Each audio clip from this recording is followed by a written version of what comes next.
How's it going, folks? Brian Blessing in Las Vegas. Glad to be with you. Starting college football off. BangTheBook.com. Follow on Twitter at BangTheBook.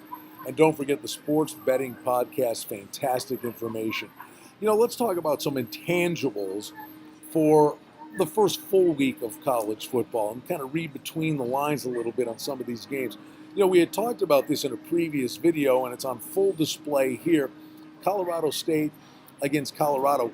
Way back when, Colorado was an 8-point favorite. That number came down to 7 because the thought process was Colorado State was going to get a game under their belt. Well, that game turned into an impressive 58-27 win over Oregon State. And now, look at the impact that it's had.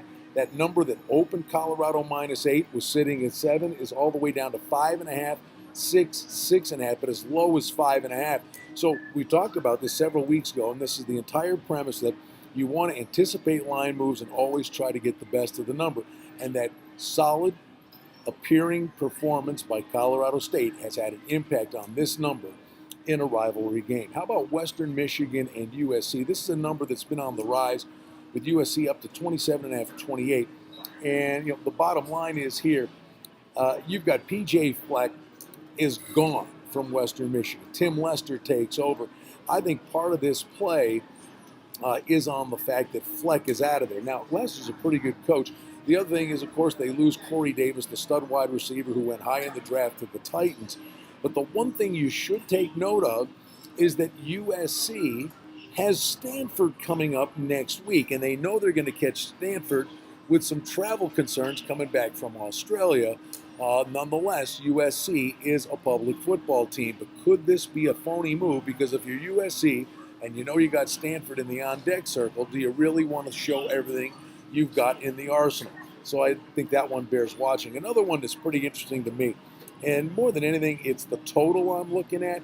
This is Kentucky and Southern Mississippi, and this is a game that features a rematch of last year's opener. And Southern Miss, this was one of the biggest wins in school history when they came back from 35-10 down last year to knock off the Wildcats. And don't think for 10 seconds Kentucky doesn't have revenge on their mind.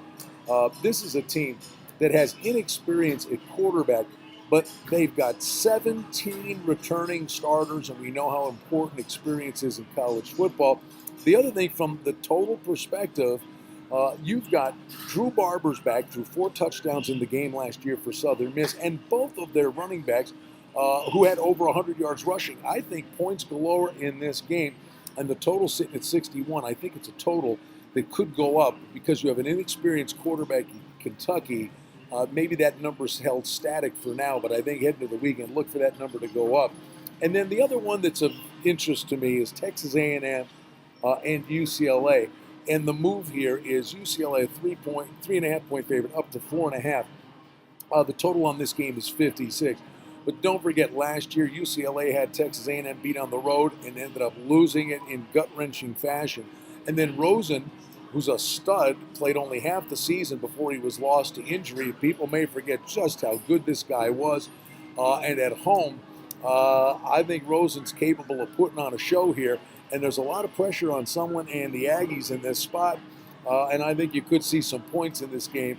But the line move is justified with Rosen and UCLA at home seeking revenge. It always pays to read between the lines and wonder why the lines move in certain instances. We're going to break down some of the other big line movers in another video here at BangTheBook.com. Don't forget, follow along on Twitter at BangTheBook, and always advising you to check out the Sports Betting Podcast. Brian Blessing in Las Vegas. We're not done. More college football coming your way in another video soon.